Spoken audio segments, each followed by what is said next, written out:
الحمد لله رب العالمين الصلاة والسلام على رسوله الكريم وعلى آله وصحبه أجمعين اما بعد. تمام تعریفیں اللہ رب العزت کی لائق و سزاوار ہے. درود و سلام نازل ہو اللہ تعالیٰ کے تمام انبیاء اور اس کے رسولوں پر، خصوصاً اللہ کے آخری نبی جناب محمد مصطفیٰ صلی اللہ علیہ وسلم پر صلی اللہ علیہ وعلى آلہ وصحبہ اجمعین. اللہ کا بے انتہا شکر احسان ہے کہ اللہ نے ہمیں موقع دیا پھر دوبارہ علم حاصل کرنے کا. عقیدہ سب سے اہم علم ہے، عقیدہ کا علم سب سے ضروری علم ہے. تمام علوم میں اللہ کی معرفت، نبی کی معرفت اور ایمانیات کا جاننا، اس کا سمجھنا اور اس عقیدے پر باقی رہنا، یہ سب سے اہم اور بنیادی چیزوں میں سے علماء کرام نے اس کو گردانا ہے. تو الحمدللہ ہم اللہ تعالیٰ کی معرفت کی تفصیلات ہم نے مختلف اس کے صفات اور اس کے مختلف افعال ہم نے پڑھے ہیں، اور کچھ عقیدے کے متعلق مزید تفصیلات انشاءاللہ بھی کچھ پڑھیں گے. اللہ عز و جل کے کلام کے متعلق بھی ہم نے بہت سی چیزیں پڑھی تھیں، اس کے دیدار کے متعلق بھی بہت سی چیزیں پڑھی تھیں. اب کچھ عقائد ہیں گمراہ فرقوں کے، جیسے جبریہ، قدریہ اور مرجیہ، اس سب کے کچھ باطل عقائد ہیں. اب اس کے باطل عقائد کیا ہیں، اس میں اہل سنہ والجماعہ کا کیا موقف ہے، یہ کچھ چیزیں ہم پڑھ رہے ہیں جو یہ بھی بہت اہم ہیں. آخری سبق ہم نے کہاں تک پڑھا ہے اور کیا پڑھا ہے، کچھ بتا سکتے ہیں آپ لوگ؟ اس کون سا ٹاپک تھا ہمارا؟ کیونکہ ایک آخری ہفتہ ہم نہیں پڑھے. خیر، یہ کچھ جبریہ، قدریہ، مرجیہ کے کیا عقائد ہیں اور اہل سنہ والجماعہ کے کیا عقائد ہیں، ان کا کیا بیانہ رویہ ہے، ان کا کیا طریقہ کار ہے. تو ان کے اس چیزوں کو انشاءاللہ ہم پڑھ رہے تھے یا پڑھنے جائیں گے انشاءاللہ.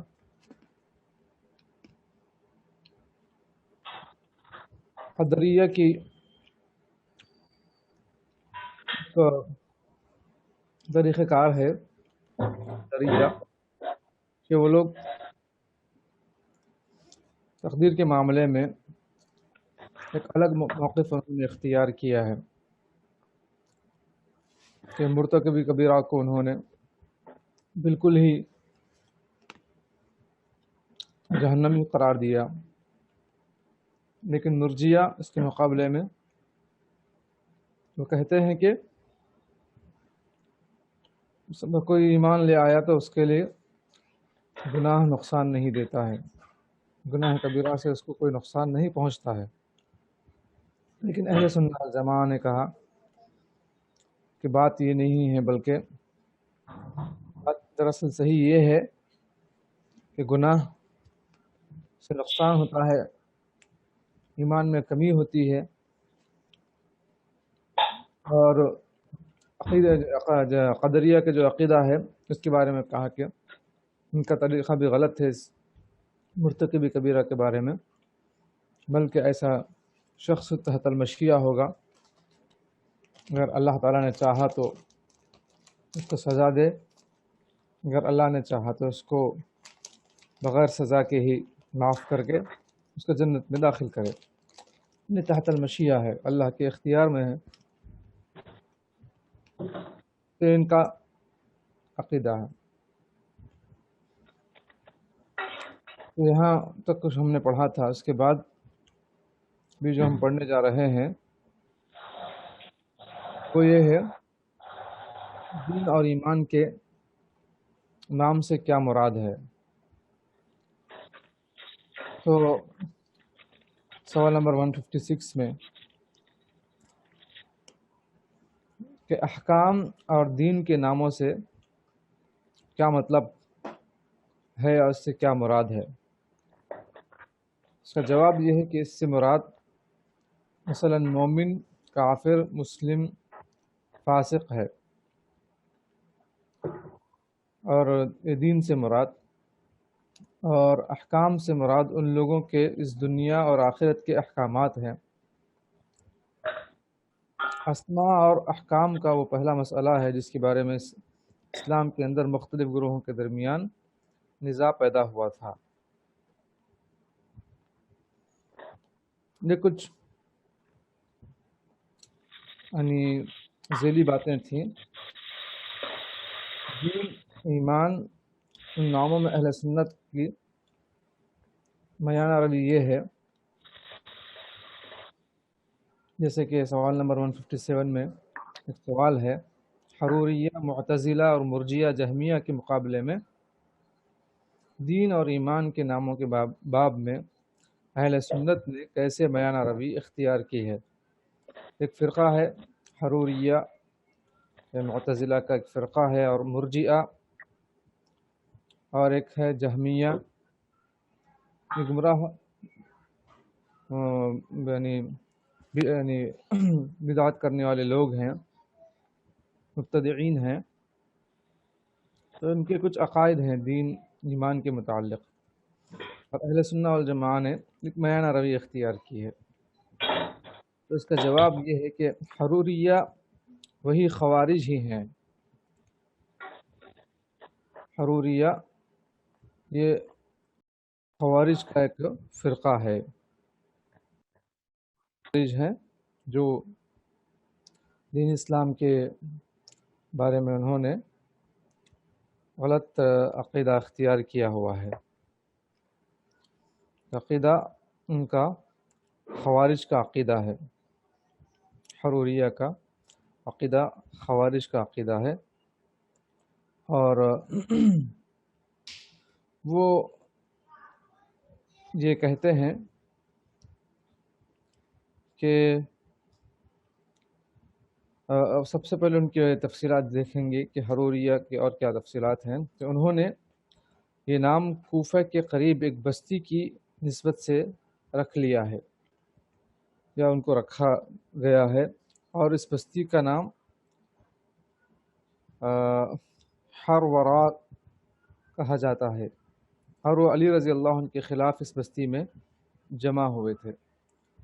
تو حروریہ جو گروہ ہے علی رضی اللہ عنہ کے خلاف، جیسے جو جنگ صفین میں جو ایک طرف معاویہ رضی اللہ عنہ تھے اور ایک طرف عائشہ اور علی رضی اللہ عنہ تھے، جب جنگ کے درمیان صلح ہو رہی تھی،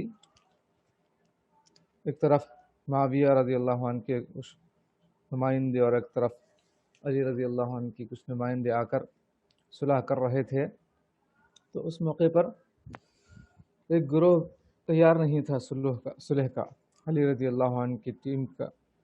تو انہوں نے صلح کے خلاف انہوں نے اپنی ٹیم کو جمع کر لیا، اور اس کے بعد وہ علی رضی اللہ عنہ کے خلاف ہو گئے۔ تو یہ حروریہ ایک علاقہ ہے، اس علاقے کی طرف منسوب ہے جو علی رضی اللہ عنہ کے خلاف انہوں نے خروج کیا تھا۔ تو خوارج یہ لوگ دین سے نکلے ہوئے لوگ ہیں، پہلے دین میں تھے لیکن دین اسلام کی نسبت سے انہوں نے کچھ ایسے کام کیے کہ جس کی وجہ سے ان کو دین سے خارج مانا جاتا ہے۔ تو ایک بہت ہی گمراہ کن عقائد رکھنے والے لوگ ہیں، بہت ہی گمراہ فرقے ہیں سب۔ تو اس کے بعد معتزلہ کے متعلق دیکھیں گے۔ معتزلہ یہ کون ہے؟ معتزلہ واصل بن عطا کی اتباع انہوں نے کی ہے۔ تو اصل ان گروہوں کے اس گروہ کا بانی معتزلہ کے واصل بن عطا ہے، اور وہ حسن بصری کی مجلس سے الگ ہوا تھا۔ معتزلہ ایک بہت بڑے امام حسن بصری رحمہ اللہ تعالی، تو ان کی مجلس میں شریک ہوا کرتا تھا، لیکن کسی وجہ سے وہ اس کی بات نہ ماننے کی وجہ سے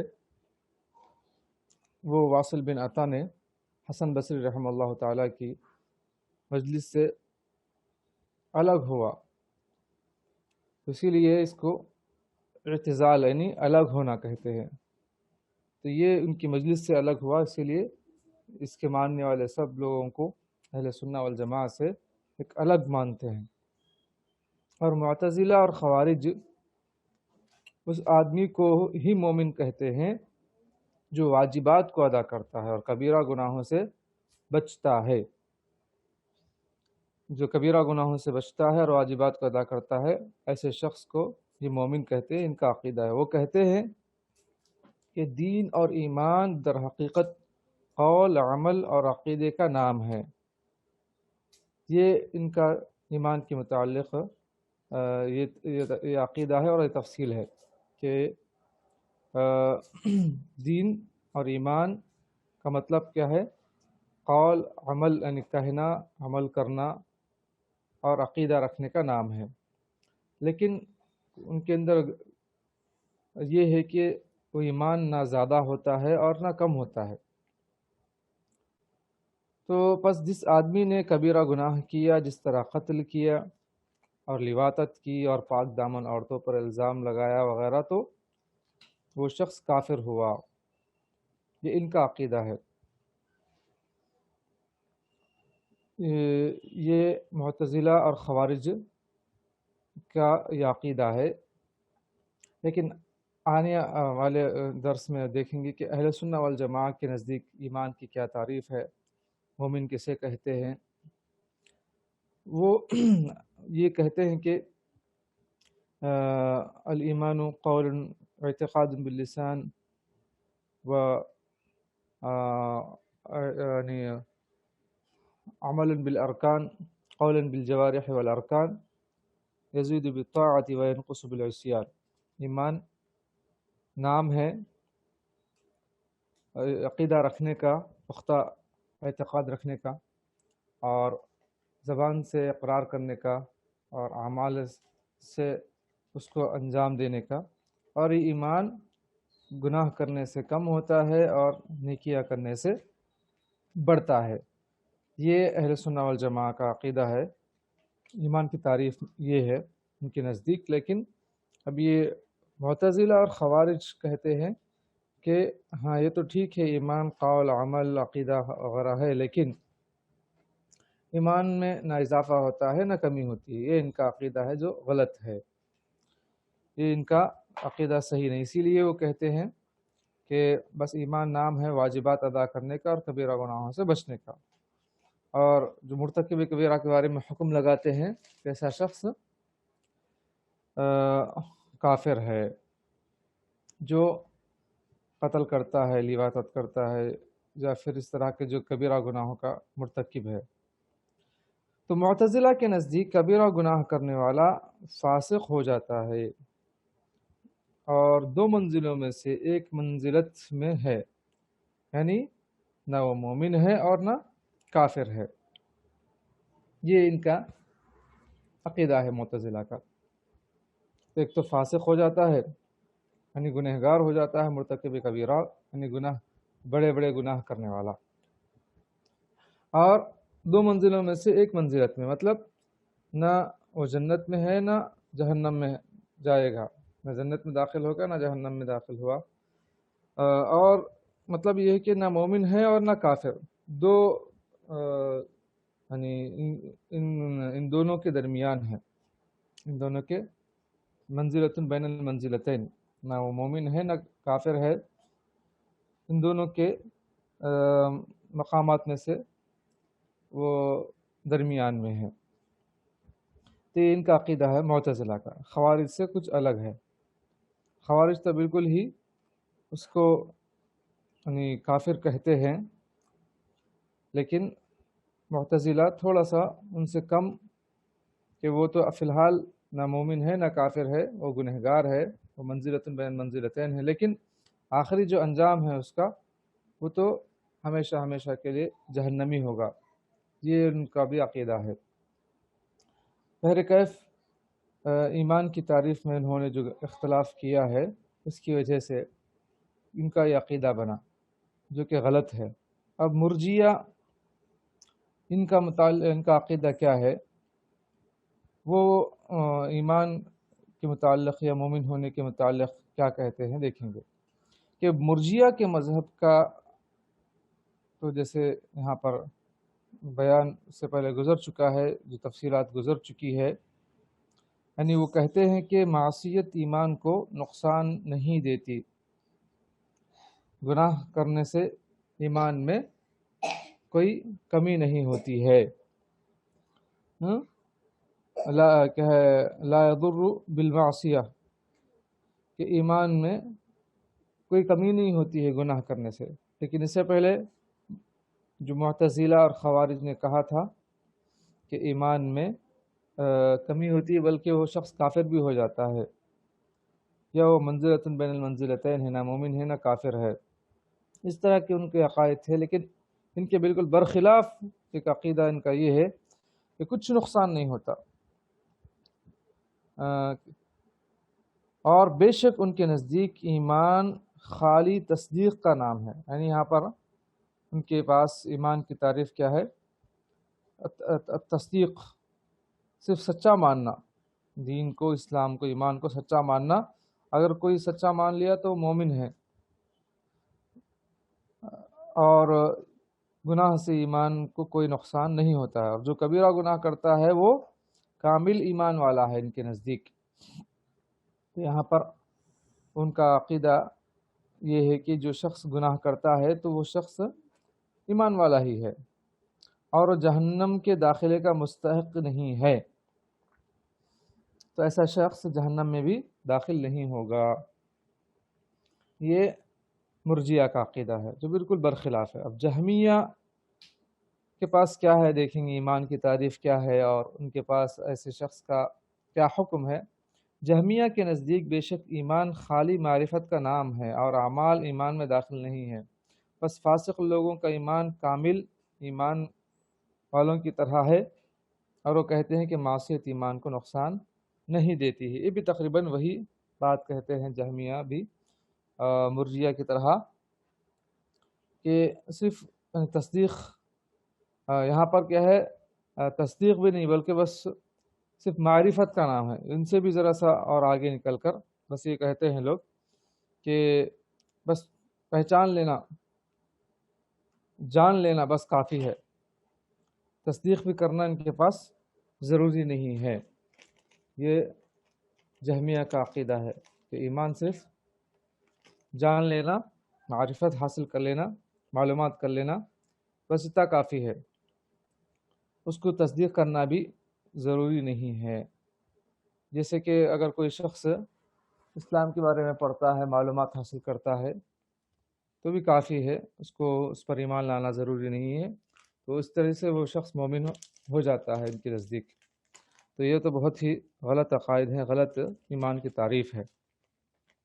تو ایمان کی انہوں نے جو تعریف کی ہے بالکل غلط تعریف کی ہے، صرف معرفت کو ایمان کہا ہے اور اعمال کو بھی ایمان میں داخل نہیں کیا ہے۔ تو ان کے نزدیک فاسق لوگوں کا ایمان بھی ویسے ہی ہے جیسے کامل ایمان والے ایمان لاتے ہیں، ایمان رکھتے ہیں، اور ان کے نزدیک بھی مرجیہ کی طرح معصیت، گناہ ایمان کو کوئی نقصان نہیں دیتی ہے۔ تو اب تک ہم نے 4 گمراہ فرقوں کے عقائد ایک مومن ہونے کے لیے جو انہوں نے کیے ہیں، ایک ایمان کی تعریف میں انہوں نے کیے ہیں، اور اس کے احکامات بتلائے ہیں وہ ہم نے جانا ہے. اب اہل سنہ والجماعہ کیا کہتے ہیں یہ ہمیں دیکھنا ہے، ان کا کیا درمیان عقیدہ ہے اس کے متعلق، کیونکہ ایک طرف مرجیہ ہیں اور ایک طرف خوارج اور معتزلہ ہیں اور ایک طرف جہمیہ ہیں. ہر ایک کے ایمان کے متعلق غلط سلط تعریفیں ذکر کی گئی ہیں، جس سے کہ بتایا گیا کہ اہل سنہ والجماعہ کی نزدیک ایمان کی تعریف کیا ہے. وہ یہ ہے کہ اقرار باللسان، زبان سے اقرار کرنا، و تصدیق بالجنان یا بالجنان، اور دل سے عقیدہ رکھنا، اعتقاد رکھنا، اور ارکان کے ساتھ عمل کرنا، یہ ایمان کہلاتا ہے. وعمل بالجوارح والارکان یزید بالطاعت وینقص بالمعصیہ، کہ اطاعت کے ساتھ ایمان زیادہ ہوتا ہے اور معصیت کرنے سے ایمان کم ہوتا ہے. اہل سنہ والجماعہ کا یہ عقیدہ ہے اور یہ ایمان کی تعریف ہے. تو آپ بھی ایک مرتبہ اس کو نوٹ کر لیں، ایمان کی تعریف کہ اقرار باللسان،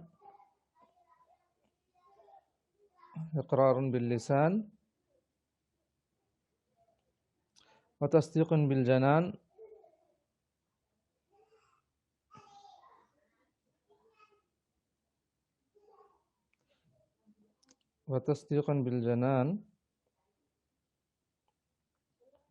وعمل بالجوارح والارکان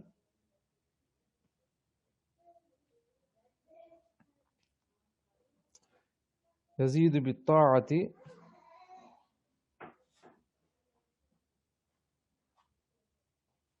وینقص بالمعصیہ.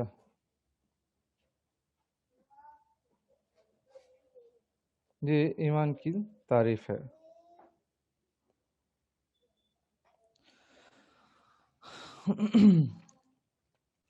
اس کے بعد ان کے پاس حکم یہ ہے کہ جو شخص کبیرہ گناہ کا مرتکب ہو وہ ان کے نزدیک ناقص ایمان والا ہے.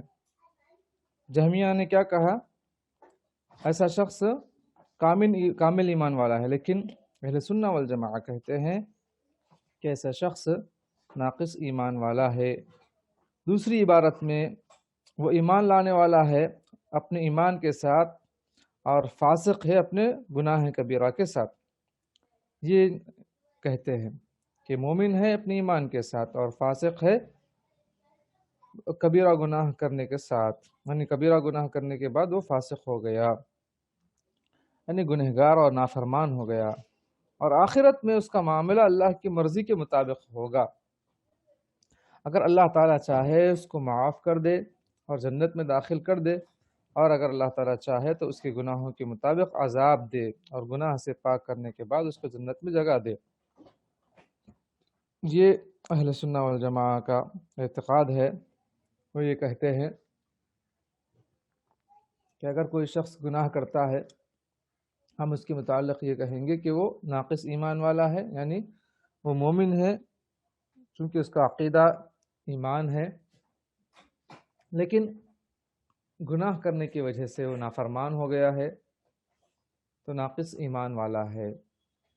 مؤمن بالایمان و فاسق بالکبیرہ بالمعصیہ، وہ کہتے ہیں.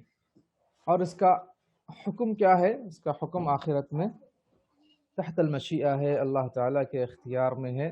چاہے اللہ تعالیٰ اس کو معاف فرما دے اپنے فضل و کرم سے، چاہے اور جنت میں داخل کر دے، یا پھر اللہ تعالیٰ اپنے عدل سے اس کو سزا دے کر اس کے گناہوں کے مطابق اس کو عذاب دے کر پھر اس کو جہنم سے نجات دے کر جنت میں داخل کرے.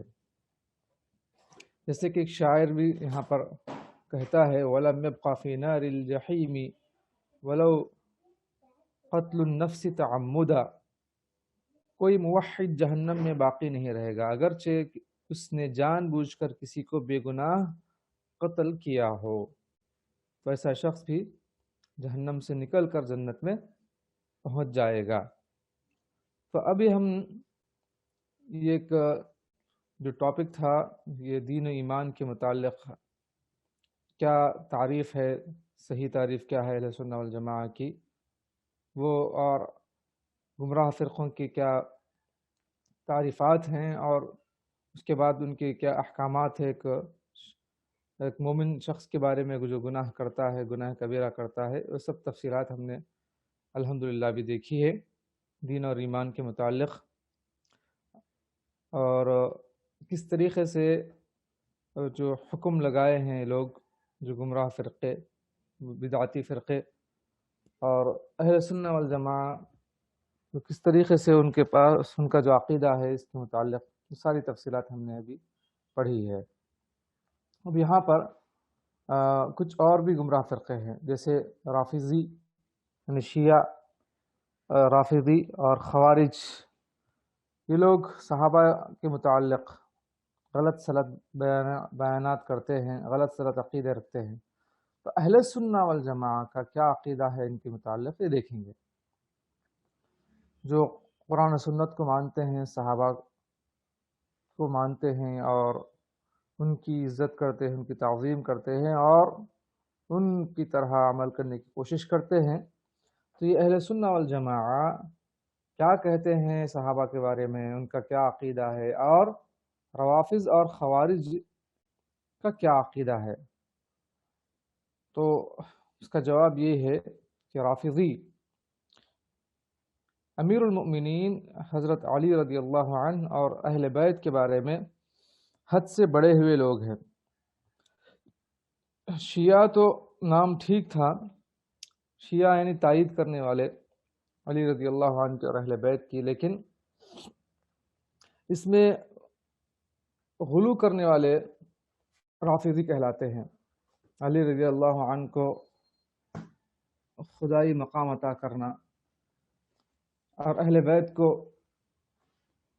امامت کا اور نبیوں سے بڑھ کر مقام دینا اور کائنات میں تصرفات کا اختیار ان کے بارے میں رکھنا، ان کے بارے میں اعتقاد رکھنا، کائنات میں تصرف کرتے ہیں، وہ علم غیب جانتے ہیں، یا پھر کہ وہ اپنی مرضی سے مرتے ہیں اور یہ ان کے لیے وہ معصوم عن الخطا ہیں، اس طریقے سے غلط سلط جو عقیدہ رکھتے ہیں، یہ رافضی کہلاتے ہیں۔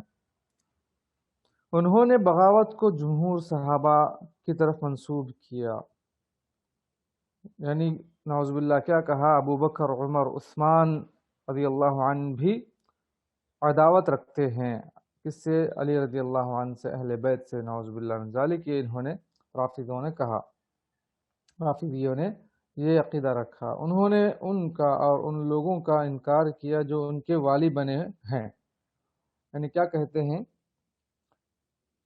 جو ابو بکر، عمر، عثمان رضی اللہ عنہ ہیں،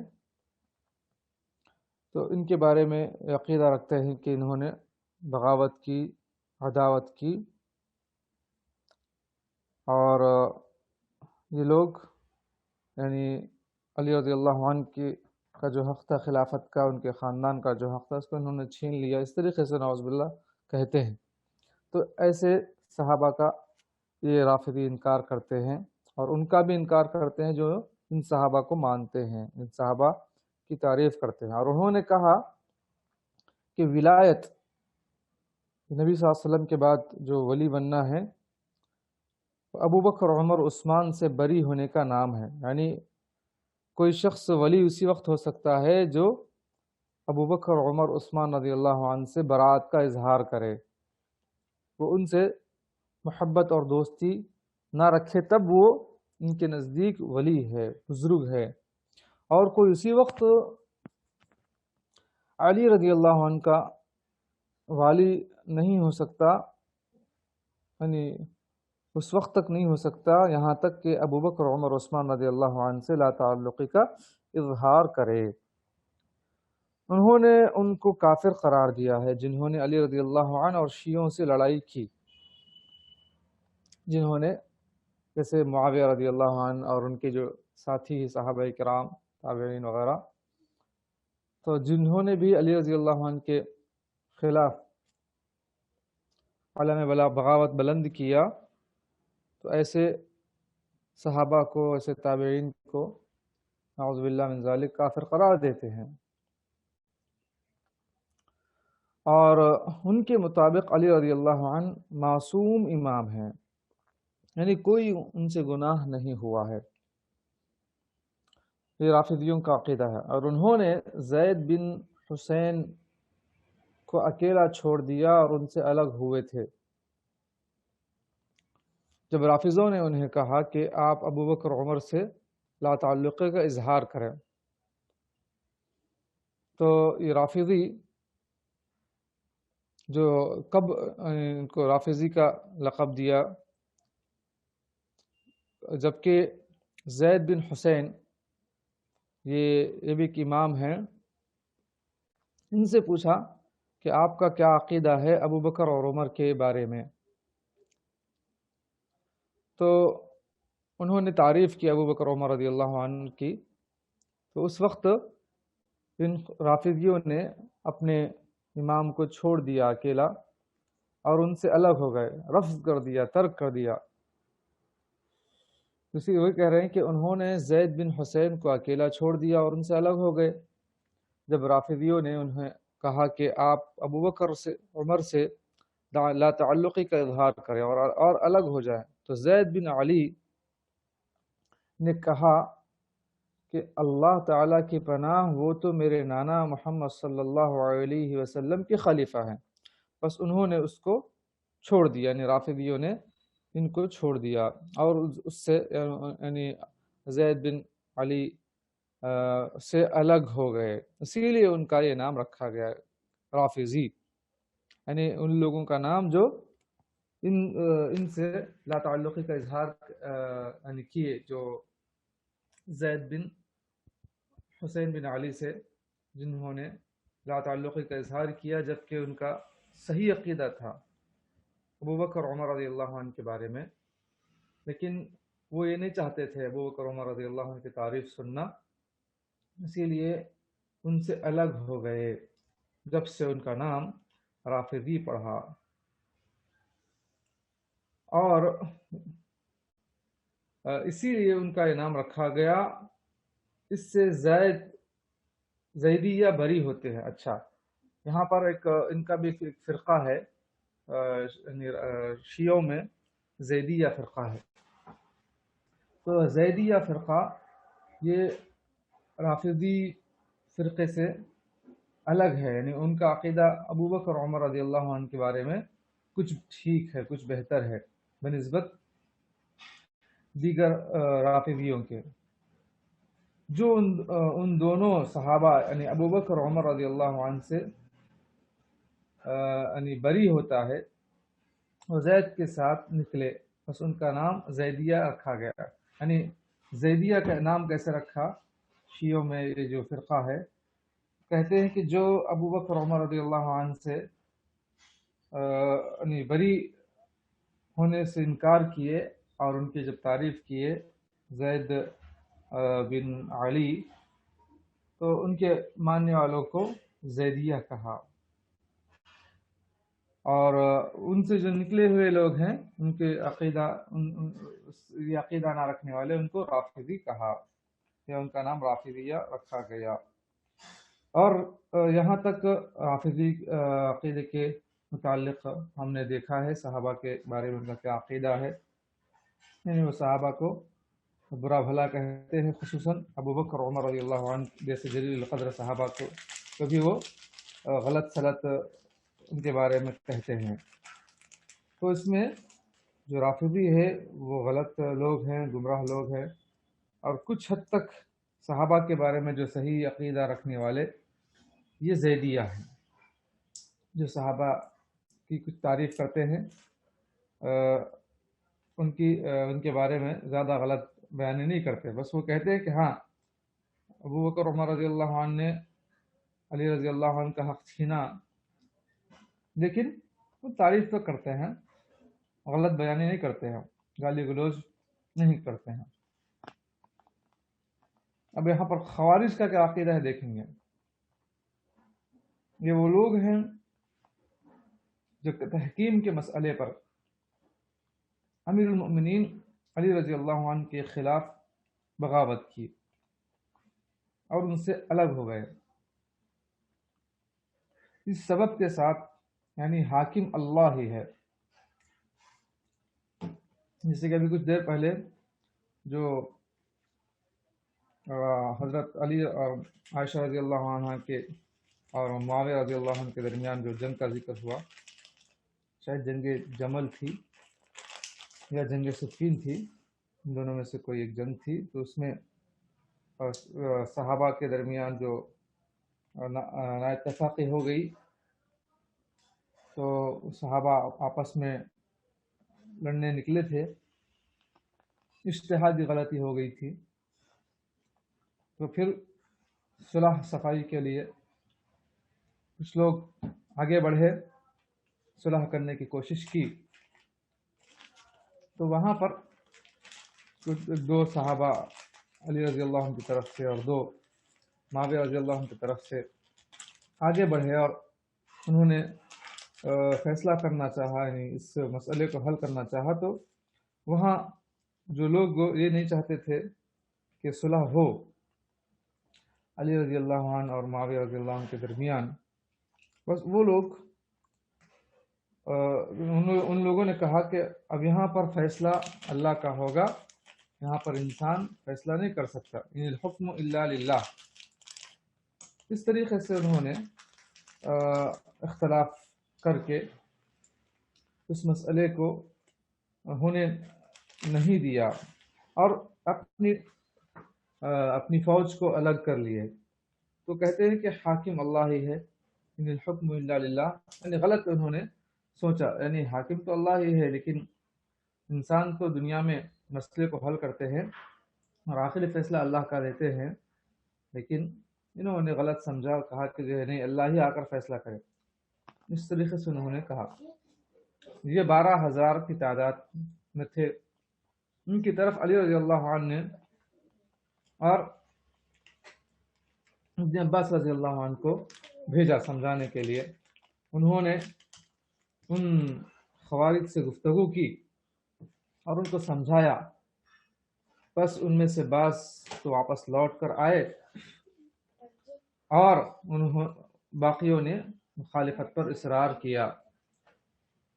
یہ خوارج ہیں جو علی رضی اللہ عنہ کے خلاف اس طریقے سے انہوں نے بغاوت کی تھی۔ یہ وہ جماعت ہے جو علی رضی اللہ عنہ کی جماعت سے تحکیم کے معاملے میں، یعنی فیصلہ کرنے کے معاملے میں، یعنی حاکم ہونے کے بارے میں کہا کہ حکم صرف اللہ ہی کا چلے گا، اس مسئلے پر وہ الگ ہو گئے۔ علی رضی اللہ عنہ جب کہ صحابی ہیں اور دیگر صحابہ ہیں، وہ سب جانتے تھے یعنی اللہ ہی کا حکم ہے، لیکن انسان تو یعنی انسان ہے، وہ اپنے مسائل وہ بھی جو ہے آپس میں مشورے سے حل کر سکتا ہے۔ اللہ کا حکم تو مانے گا ہی، لیکن انسان ہی تو اس مسئلے میں آگے بڑھے گا صلح صفائی کے لیے۔ لیکن بس یہ اس مسئلے میں لوگ اختلاف کیے اور ناسمجھی میں علی رضی اللہ عنہ کے سے الگ ہو گئے اس مسئلے میں، اور اگر وہ اس تحکیم کو نافذ کرے تو ہم اس کے خلاف کھڑے ہوں گے۔ انہوں نے کہا کہ اگر یہ انسانوں کے صلح کے انسانوں کو اس مسئلے میں لائیں گے صلح کے معاملے میں، تو پھر ہم لڑنے کے لیے تیار ہیں۔ بس انہوں نے اپنے فرقے کا اعلان کر دیا، جو ہمارے ماننے والے ہیں وہ الگ ہو جائیں، ہمارے ساتھ ہو جائیں۔ ایسے ہی لوگوں کے بارے میں رسول اللہ صلی اللہ علیہ وسلم نے کہا تھا کہ تمرق مارقۃ علی ابن حسین کیا ہے فرقہ من المسلمین بقتلها اور الطائفین بالحق، اور خوارج ان کی ضد ہے، انہوں نے علی عثمان رضی اللہ عنہ اور ان کے ساتھیوں کو کافر قرار دیا ہے۔ بہرحال یہ معتزلہ فرقہ ہے، اس کے بارے میں گفتگو چل رہی تھی، اور خوارج کہتے ہیں کہ علی رضی اللہ عنہ بھی اور عثمان رضی اللہ عنہ اور ان کے تمام ساتھی نعوذ باللہ من ذالک کافر ہیں۔ تو ایک رافضی ہیں اور ایک معتزلہ ہیں اور اسی طریقے سے خوارج ہیں۔ تو رافضی علی رضی اللہ عنہ کے بارے میں غلو کرنے والے، اور حضرت ابو بکر عمر عثمان رضی اللہ عنہ کو کے بارے میں برات کا اظہار کرنے والے، ان کو گالی گلوچ کرنے والے نعوذ باللہ من ذالک، اور زیدیہ جو زید بن حسین بن علی کی اتباع کرنے والے ہیں، یہ ابو بکر عمر رضی اللہ عنہ کی تعریف کرنے والے ہیں۔ شیعہ تو ہیں، یعنی علی رضی اللہ عنہ کی ولایت کو مانتے ہیں، لیکن صحابہ کے بارے میں ان کا اچھا عقیدہ ہے، اسی لیے یہ رافضیوں سے الگ ہے، زیدیہ کہلائیں۔ اور ایک معتزلہ فرقہ ہے جو اس مسئلے میں اختلاف کیے کہ یہاں پر تحکیم کے مسئلے میں معتزلہ جو ابھی زید بن حسین سے الگ ہوئے، اور پھر خوارج یہ لوگ تحکیم کے مسئلے میں انہوں نے اختلاف کیا اور علی رضی اللہ عنہ کے خلاف علم بغاوت بلند کیا، اسی لیے وہ علی عثمان رضی اللہ عنہ کو اور ان کے ساتھیوں کو انہوں نے کافر قرار دیا۔ اب اہل سنہ والجماعہ رافضہ کے غلو سے بھی اور خوارج کے ظلم سے بھی پاک ہے، ان کے درمیان ان کا عقیدہ ہے، اور کہتے ہیں کہ سب والیوں کو اور ان کی صحبت کو ہدایت یافتہ قرار دیا ہے، یعنی اہل سنہ والجماعہ نے سب اہل ایمان کو ہدایت یافتہ قرار دیا ہے، یعنی تمام صحابہ کے اتباع کرنے والے اور ان کی صحبت اختیار کرنے والے صحیح راہ پر ہے، اور انہوں نے ہر ایک کے حق اور فضائل کو پہچانا، یعنی ابو بکر، عمر، عثمان، علی رضی اللہ عنہ تمام کے جو حقوق ہیں وہ حقوق انہوں نے دیے، اور کہا کہ وہ اس امت میں کامل اسلام، ایمان، علم اور حکمت والے ہیں صحابہ کرام، اور انہوں نے ان کو ان کے صحیح مقام و مرتبے پر اتارا۔ اہل سنہ والجماعہ نے صحابہ کرام کا جو صحیح مقام و مرتبہ ہے اس کو پہچان کر ان کا وہ مقام دیا، اس وجہ سے انہوں نے میانہ روی ظاہر کی ہے، اور ان سے یہ میانہ روی ظاہر ہوتی ہے۔ بہرکیف یہاں پر اہل سنہ والجماعہ کا موقف صحابہ کے بارے میں یہ ہے کہ وہ صحابہ کرام کی عزت کرتے ہیں، تعظیم کرتے ہیں، اور ان کے حق میں دعائیں کرتے ہیں، اور ان سے کچھ اگر غلطی ہوئی ہے تو اجتہادی غلطی کہتے ہیں، اور اس مسئلے میں زبان نہیں کھولتے ہیں، اپنی زبانوں سے کچھ غلط بات نہیں کہتے ہیں، اور اس کو اجتہادی غلطی کہہ کر ان صحابہ کے بارے میں استغفار کرتے ہیں۔ رافضہ کی طرح غلو بھی نہیں کرتے، اور خوارج کی طرح جن سے الگ بھی نہیں ہوتے، صحابہ کے متعلق ظلم ذاتی نہیں کرتے، اور معتزلہ کی طرح یہ یعنی صحابہ کے بارے میں غلط بیان عقیدہ نہیں رکھتے اور ان کو غلط صورت نہیں کہتے، بالکل میانہ روی ہوتی ہے اہل سنہ والجماعہ کی، ان کے عقیدے میں میانہ روی پائی جاتی ہے، اور یہی ہمارا عقیدہ ہونا چاہیے صحابہ کے بارے میں کہ الصحابۃ کلہم عدول، تمام صحابہ عدول ہیں، ان سے یعنی اللہ تعالیٰ نے ان کو معاف کر دیا ہے، رضی اللہ عنہم ورضوا عنہ، اللہ ان سے راضی اور وہ اللہ سے راضی ہے۔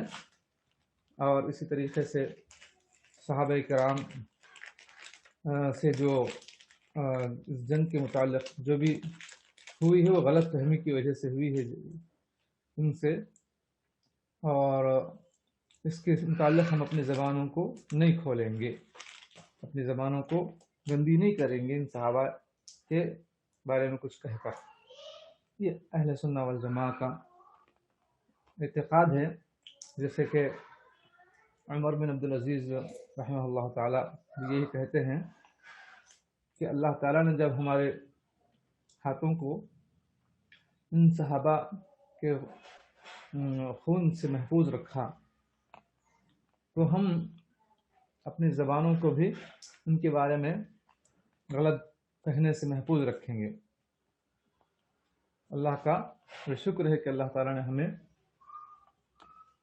صحابہ کے یعنی متعلق ہمارے ہاتھوں کو، ہمارے دیگر چیزوں کو محفوظ رکھا، تو ہم کیوں ان کے بارے میں غلط بیانی کر کے گناہ میں پڑھیں، اللہ کی ناراضگی حاصل کریں، کیونکہ صحابہ کرام سے اللہ راضی ہے اور وہ صحابہ بھی اللہ تعالیٰ سے راضی تھے۔ تو ایسے نیک سینت پاک باز شخصیتوں کے بارے میں ہم کیسے کچھ غلط سوچ سکتے ہیں، کیسے کچھ غلط کہہ سکتے ہیں۔ تو آج جو کچھ لوگ صحابہ کرام کو نعوذ باللہ من ذالک برا بھلا کہتے ہیں، وہ اپنا خرابہ کر رہے ہیں، اپنا نقصان کر رہے ہیں۔ وہ رافضی ہیں، شیعہ رافضی ہیں۔ یہ لوگ صحابہ کرام کے متعلق بہت ہی غلط عقیدہ رکھتے ہیں، اور ایسے لوگوں کو دنیا میں بھی سزا دی جاتی ہے۔ کبھی کبھار عبرت کے لیے اللہ تعالیٰ ایسے لوگوں کو دنیا میں بھی سزا دیتا ہے۔ ابھی کچھ دن پہلے ایک فوٹو دیکھا کہ ایک ملعون رافضی شیعہ نعوذ باللہ جو صحابہ کو گالیاں دیتا تھا، جو اپنے حیدرآباد کا ہی ہے یا پاکستان کا ہے پتہ نہیں، عباس کچھ نام ہے اس کا، تو اس کا مرتے وقت بالکل شکل اس کی بالکل بھیانک شیطانی شکل اس کی ہو گئی، اور کمنٹ کرنے والوں نے کہا کہ نعوذ باللہ صحابہ کو نعوذ باللہ برا بھلا کہتا تھا، گالیاں دیتا تھا، تو اس کا مرتے وقت یہ انجام ہوا۔ بہرکیف آج بھی جو شیعہ جس طریقے سے یعنی بدعات خرافات کر رہے ہیں، اور جو دین نہیں ہے اس کو دین بنا کر لوگوں کے سامنے پیش کرتے ہیں، لیکن اور ہمارے مسلمان بھائی بہنیں ایسے تمام کام کر رہے ہیں جو دراصل شیعہ رافضہ کی ایجاد ہے، عبداللہ بن سبا یہودی کی ایجاد کردہ بدعتیں ہیں، عقیدے ہیں، وہی عقیدے اپناتے ہیں، وہی عقیدے رکھتے ہیں اور ویسی ہی حرکتیں کر رہے ہیں۔ معاذ اللہ، اللہ کی پناہ ایسے تمام گمراہ کن عقائد سے۔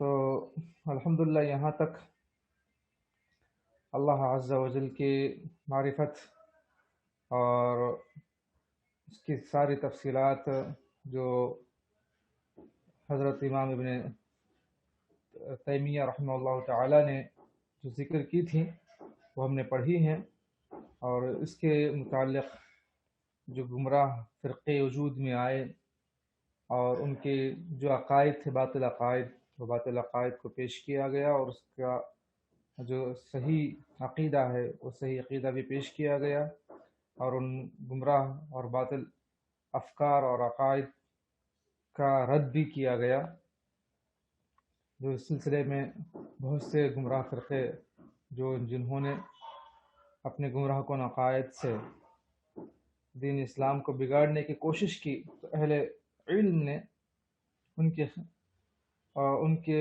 یعنی شکوک و شبہات اور ان کے ان گمراہ افکار اور عقائد کو پیش کر کے اس کو رد کر کے جو صحیح عقائد ہیں قرآن و سنت سے، وہ بھی اور اس کی تفصیلات ذکر کی ہیں۔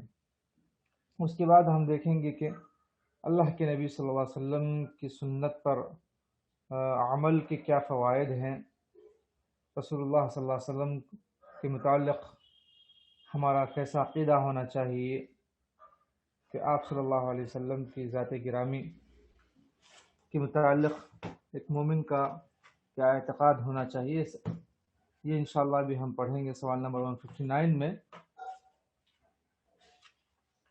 کہ نبی کریم صلی اللہ علیہ وسلم کی سنتوں کے متعلق کچھ بیان کریں اور بتائیں کہ ان کی بابت ہم پر کیا فرض ہے، اور اس کی دلیل بھی ذکر کریں۔ تو جواب یہ ہے کہ سنت قرآن کی تفسیر ہے اور اس کی وضاحت کرتی ہے، اور قرآن کو واضح کرتی ہے، اور قرآن کریم پر دلالت کرتی ہے، اور اس کی مخالفت نہیں کرتی، یعنی قرآن کریم کی سنت میں کوئی مخالفت نہیں ہے۔ بے شک اس ذات نے اتارا ہے قرآن کو یا پھر سنت کو جس نے قرآن کو اتارا، جیسے کہ اللہ عز و جل نے سورہ نساء سورہ نمبر 4 کی آیت نمبر 13 میں 113 میں ذکر فرمایا، وَأَنزَلَ اللَّهُ عَلَيْكَ الْكِتَابَ وَالْحِكْمَةَ، اور اللہ تعالیٰ نے تجھ پر کتاب اور حکمت اتاری۔ تو یہاں پر حدیث میں اس حکمت کو سنت کہا گیا ہے، یہاں پر جو حکمت ہے دیگر احادیث میں اس کو سنت سے تعبیر کیا گیا ہے۔ تو اللہ تعالیٰ نے کتاب اتاری یعنی قرآن کریم، اور حکمت اتاری اللہ کے نبی صلی اللہ علیہ وسلم کی وہی سنت کو نازل کیا۔ اور اللہ عز و جل نے سورہ نجم آیت نمبر 3 اور 4 میں فرمایا نبی صلی اللہ علیہ وسلم کے بارے میں، وَمَا يَنطِقُ عَنِ الْهَوَىٰ إِنْ هُوَ إِلَّا وَحْيٌ يُوحَىٰ، کہ پیغمبر صلی اللہ علیہ وسلم اپنی خواہش سے کوئی بات نہیں کرتا، اس کی بات وحی سے ہے جو اس پر کی جاتی ہے، یعنی اللہ عز و جل جو وحی کرتے ہیں اللہ کے نبی صلی اللہ علیہ وسلم پر، آپ وہی بات کہتے ہیں، کوئی اپنی طرف سے الگ بات نہیں کہتے ہیں۔ اور اسی طریقے سے اللہ کے نبی صلی اللہ علیہ وسلم کے بارے میں کیا عقیدہ ہونا چاہیے، اللہ فرماتے ہیں سورہ حاقہ آیت نمبر 44 سے 46 تک، اللہ فرماتے ہیں، وَلَوْ تَقَوَّلَ عَلَيْنَا بَعْضَ الْأَقَاوِيلِ لَأَخَذْنَا مِنْهُ بِالْيَمِينِ ثُمَّ لَقَطَعْنَا مِنْهُ الْوَتِينَ، تو ہم ان کا دایاں ہاتھ پکڑ لیتے اور اس کی شہرت کاٹ ڈالتے، یعنی اللہ کے نبی صلی اللہ علیہ وسلم اگر کچھ اپنی طرف سے بات کرتے جو اللہ تعالیٰ نے نہیں کہی ہے تو ہم ان کو نہیں چھوڑتے، بلکہ ہم ان کے دائیں ہاتھ کو پکڑ کر اس کی شہرت کو کاٹ ڈالتے۔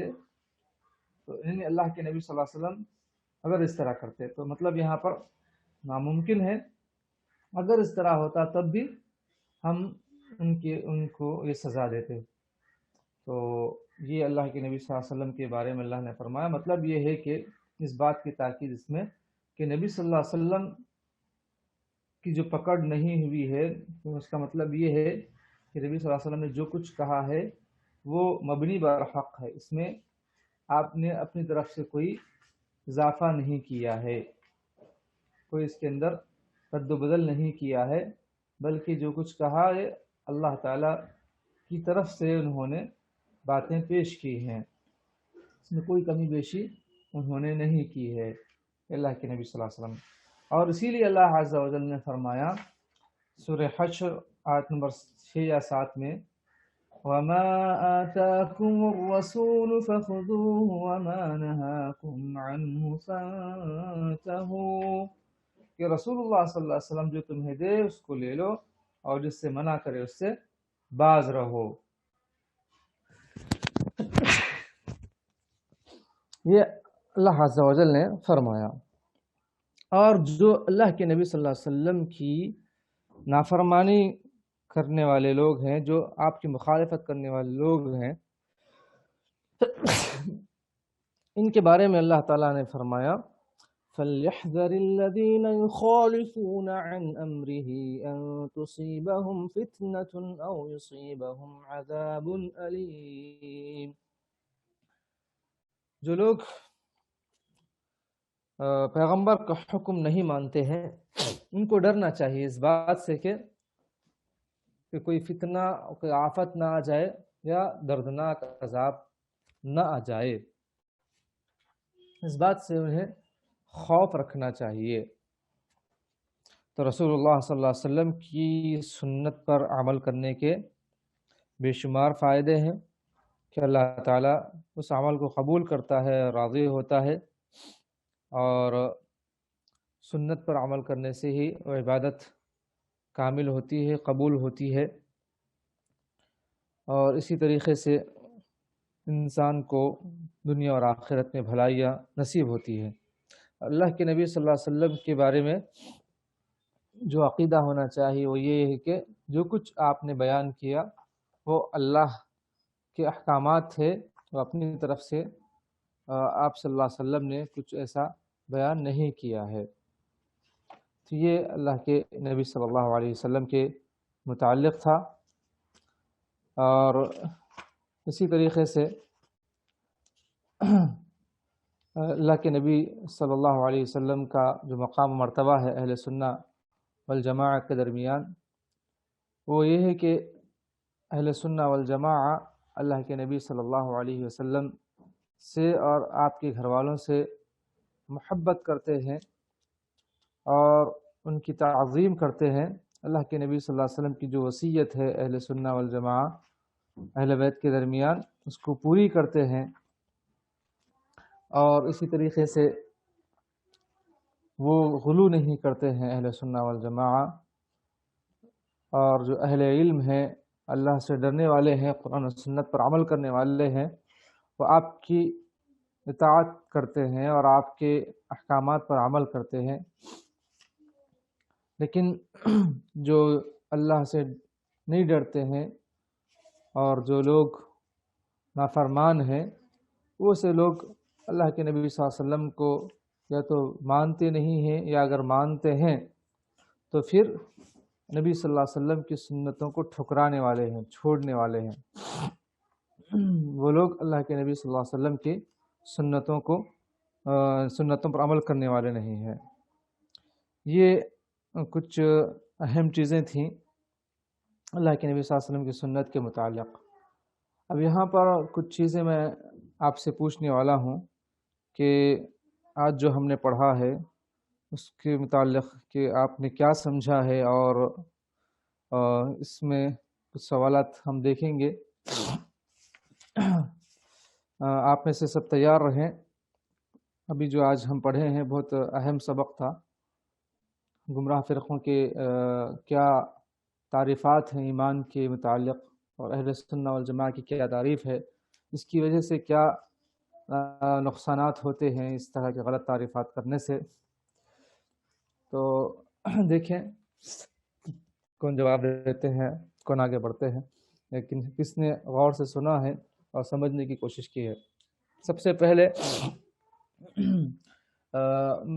ایمان کی تعریف میں اہل سنہ والجماعہ کی کیا تعریف ہے، یہ کون بتائیں گے؟ جتنا بھی جانتے ہیں بتائیے، آگے بڑھیے، مرد خواتین سب، بڑے چھوٹے، کیونکہ جب ایک ہی طرف سے بات چل رہی ہے تو معلوم نہیں کہ سامنے والے سن رہے ہیں یا پھر نہیں سن رہے ہیں، سمجھے یا نہ سمجھے۔ صرف ایک ہی طرف سے جب بات جاتی ہے تو کلاس میں بوریت بھی محسوس ہوتی ہے، اور درس کا جو اصل مقصد ہے آگے والے سمجھنا۔ چلیے آگے بڑھیے اور کوشش کریے کہ اہل سنہ والجماعہ ایمان کی کیا تعریف کرتے ہیں۔ بتائیے اپنی طرف سے کچھ جو آپ نے سمجھا ہے، جو آپ نے سنا ہے، بتائیے۔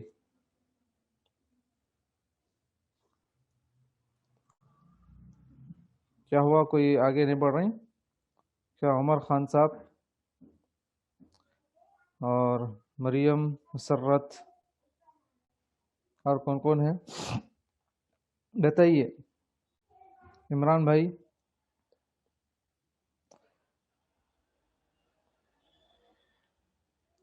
ہمیشہ عمران بھائی آگے رہتے تھے، کیا بات ہے؟ ہاں منور بھائی، کیا بات ہے؟ آج سب سو رہے ہیں کیا، یا پھر مشغول ہیں سب؟ کسی کا جواب نہیں آ رہا۔ السلام علیکم ہے آپ لوگ؟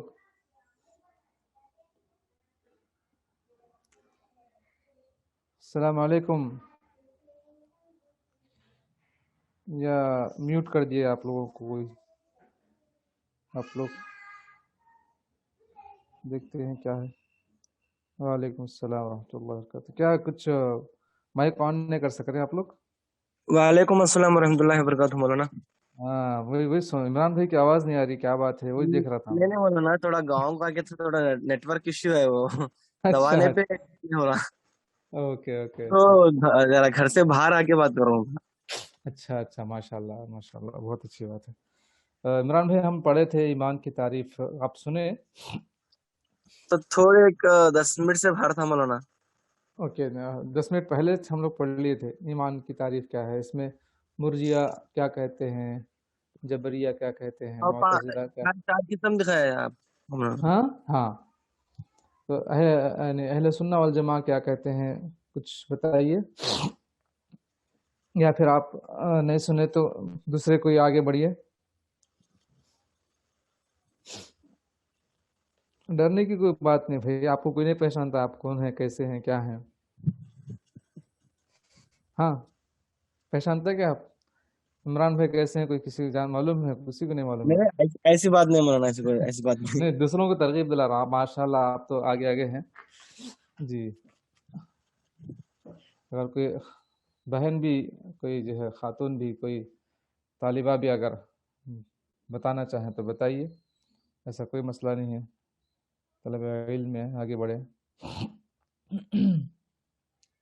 تو جب ہم سن رہے ہیں لیکن یاد نہیں رکھے ہیں یا سمجھ نہیں پاتے ہیں تو یہ تھوڑا سا ڈیفیکلٹ مسئلہ ہے۔ کچھ ایسا چیزیں ہیں تو پوچھیں، یاد رکھیں اس کو، کیونکہ آج سے اتنے یعنی گمراہ فرقے ہیں، گمراہ عقائد ہیں، جس سے ہمیں بچنے کے لیے کچھ نہ کچھ تو ہم علم سے لیس ہونا اور اس کو یاد رکھنا ضروری ہے۔ ٹھیک ہے، ایک مرتبہ میں بتاتا ہوں ایمان کی تعریف کیا ہے، پین ہے تو لکھ لو کہ اعتقاد بالقلب ونطق باللسان وعمل بالارکان۔ یہ ذرا مختصر ہے، اور جو میں تعریف بتایا کہ اعتقاد بالجنان وقول باللسان وعمل بالجوارح والارکان، وأن الإيمان يزيد بالطاعة وينقص بالمعصية۔ یہ اہل سنہ والجماع کہتے ہیں ایمان کی تعریف میں۔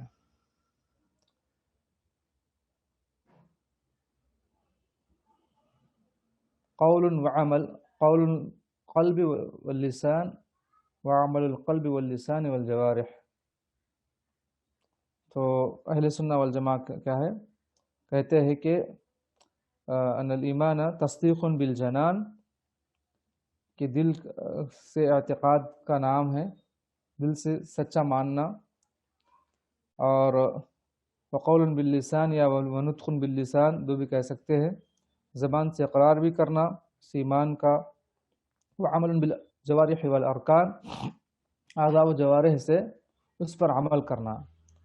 اعضاء و جوارح سے عمل کیسے کرتے ہیں؟ جیسے نماز پڑھتے ہیں، تو یعنی ایمان کی تصدیق ہے جو عمل، نماز پڑھنا، حج کرنا، جہاد کرنا وغیرہ۔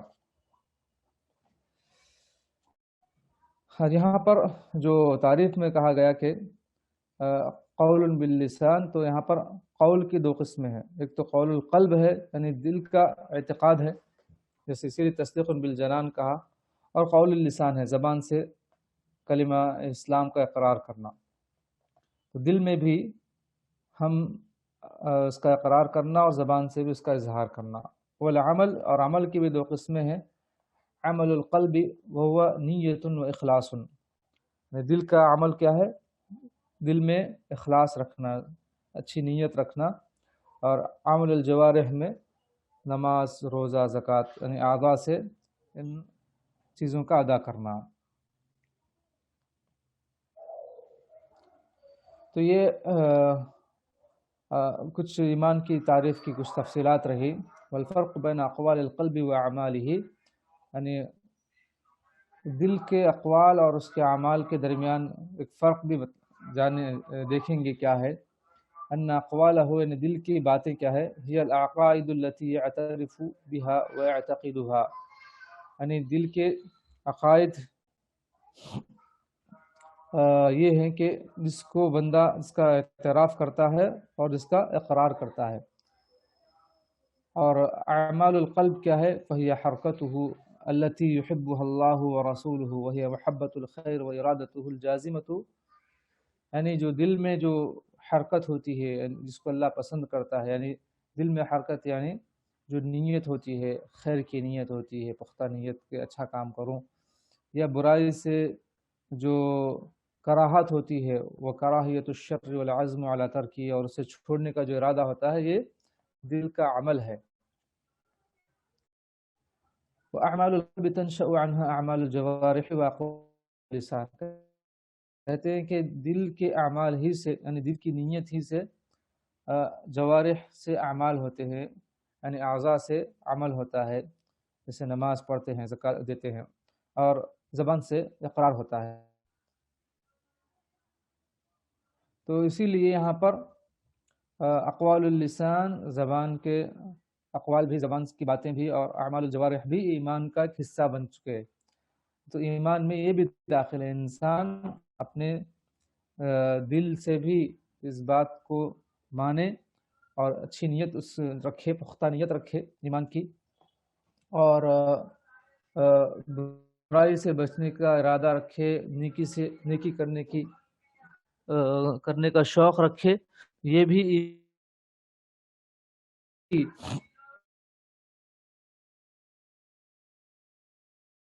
اپنے افعال سے اس کا اظہار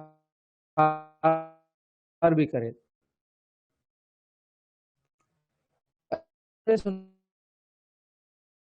کیا ہے؟ اعتقاد بالجنان، اعتقاد بالقلب، وقول باللسان یا باللسان، وعمل بالجوارح ارکان یا وعمل بالارکان، سب نبی چلے۔ تو یا کوئی ان میں سے تعریف دیکھ، تصدیق بالجنان واعتقاد، یعنی تصدیق بالجنان وقول باللسان وعمل بالجوارح والارکان، یہ ایک ہے، یا پھر اعتقاد بالقلب یا نطق باللسان وعمل بالارکان، دو میں سے کوئی ایک تعریف کر سکتے ہیں، دو بھی صحیح تعریفات ہے۔ اب اس میں یہ اضافہ بھی کرنا ضروری ہے، اہل سنہ والجماعہ کا جو اصول ہے کہ ایمان اطاعت سے اضافہ ہوتا ہے اور نیکی سے کم، گناہ سے کم ہوتا ہے۔ الایمان یزید بالطاعۃ وینقص بالمعصیۃ، کیونکہ اہل سنہ والجماعہ کہتے ہیں کہ ایمان میں اضافہ بھی ہوتا ہے اور کمی بھی ہوتی ہے، جیسے کہ اللہ فرماتے ہیں انما المؤمنون الذین اذا ذکر اللہ،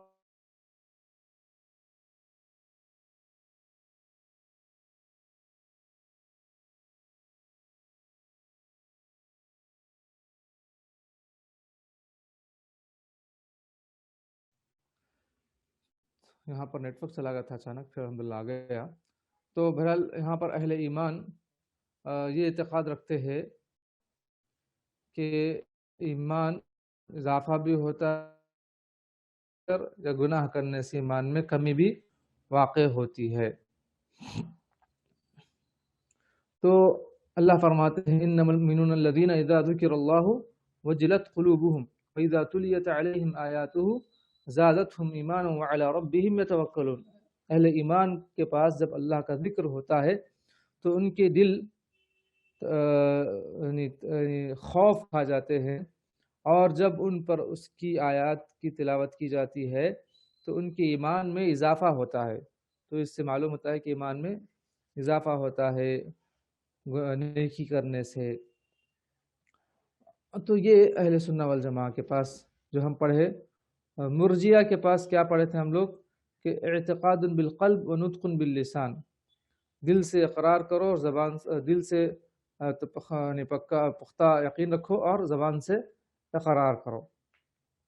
اور جبریہ کے پاس یہ ہے کہ انہ الاعتراف بالقلب او مجرد المعرفت فی القلب، یعنی دل میں بس معرفت حاصل کر لینا یا پھر اللہ تعالیٰ کے بارے میں یا ایمانیات کو جان لینا کافی ہے، اس پر یقین رکھنا بھی ضروری نہیں ان کے پاس۔ معتزلہ کے پاس انہ اعتقاد القلب و نطق باللسان و عمل بالجوارح، معتزلہ کے پاس یہ ہے کہ ایمان کی تعریف دل سے اقرار کرنا، اعتقاد رکھنا اور زبان سے اقرار کرنا اور عمل کرنا اعضاء کے ساتھ، لیکن ان کے پاس ایمان اضافہ ہوتا ہے نیکیوں کے ساتھ اور گناہ کرنے سے کمی ہوتی یہ نہیں ہے۔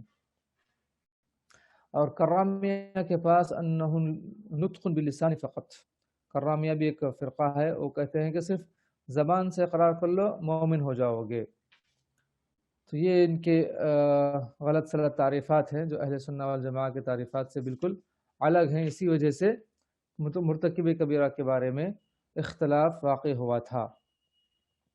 اور صحابہ کے متعلق جو رافضی شیعہ کا جو عقیدہ تھا یا خوارج کا جو عقیدہ تھا وہ بھی ہم نے دیکھا، اور اہل سنہ والجماعہ کا کیا عقیدہ تھا وہ بھی ہم نے پڑھا۔ اہل سنہ والجماعہ کے پاس صحابہ کرام کے متعلق کیا عقیدہ ہے دیکھیں، ومن اصول اہل سنت والجماعت سلامت قلوبہم والسنتہم اصحاب رسول اللہ صلی اللہ علیہ وسلم کما وصفہم اللہ بھی فی قولہ تعالی۔ اہل سنہ والجماعہ کے اصولوں میں سے ہے کہ وہ اپنے دلوں کو اور اپنی زبانوں کو پاک رکھے، اپنی دلوں کو کینہ کپٹ سے، بغض اور عداوت سے پاک رکھے، اور اپنی زبانوں کو پاک رکھے لعن طعن کرنے سے، گالی گلوچ کرنے سے صحابہ کو۔ جیسے اللہ عز و جل نے قرآن میں فرمایا کہ والذین جاءوا من بعدهم یقولون ربنا اغفر لنا ولإخواننا الذین سبقونا بالایمان ولا تجعل في قلوبنا غلا للذین آمنوا ربنا انک رؤوف رحیم۔ تو یہاں اللہ عز و جل نے فرمایا کہ جو ان کے بعد جو آئے ہیں، یعنی صحابہ کے بعد جو آئے ہیں، وہ دعا کرتے ہیں اے ہمارے پروردگار ہمیں بھی معاف فرما اور ہمارے ان بھائیوں کو بھی جو ایمان میں ہم سے آگے بڑھ چکے ہیں، اور ہمارے دلوں میں ان کے اہل ایمان کے بارے میں کوئی کینہ کپٹ نہ رکھ، یقیناً تو ہی بڑا رؤوف ہے، بڑا مہربان اور رحم کرنے والا ہے۔ تو یہاں اس سے شیخ نے اس باب میں رافضہ اور خوارج پر رد کرنا چاہا، جو روافض جو خوارج کے صحابہ کرام رضی اللہ عنہ مجمعین سے بغض و عداوت رکھتے ہیں اور ان کے فضائل کو نہیں مانتے ہیں، اور اسی طریقے سے وہ گمراہی کا راستہ انہوں نے اختیار کیا ہے۔ بہرحال صحابہ کرام کا مقام بالکل اونچا ہے۔ امام شوکانی رحمہ اللہ تعالی فرماتے ہیں فمن لم يستغفر للصحابة على العموم ويطلب رضوان الله لهم فقد خالف ما امر الله به في هذه الآية، یعنی جو صحابہ کرام کے لیے استغفار نہ کرے عمومی طور پر اور ان کے لیے اللہ کی خوشنودی طلب نہ کرے، تو اس نے اللہ کے اس آیت کی مخالفت کی ہے، جو آیت ابھی ہم نے دیکھی ہے، جو ان کے بعد صحابہ کرام کے بعد آئے ہیں، تو وہ لوگ دعا کرتے ہیں اللہ ہمیں بھی بخش دے اور ان لوگوں کو بھی جو ہم سے پہلے ایمان میں سبقت کر چکے ہیں۔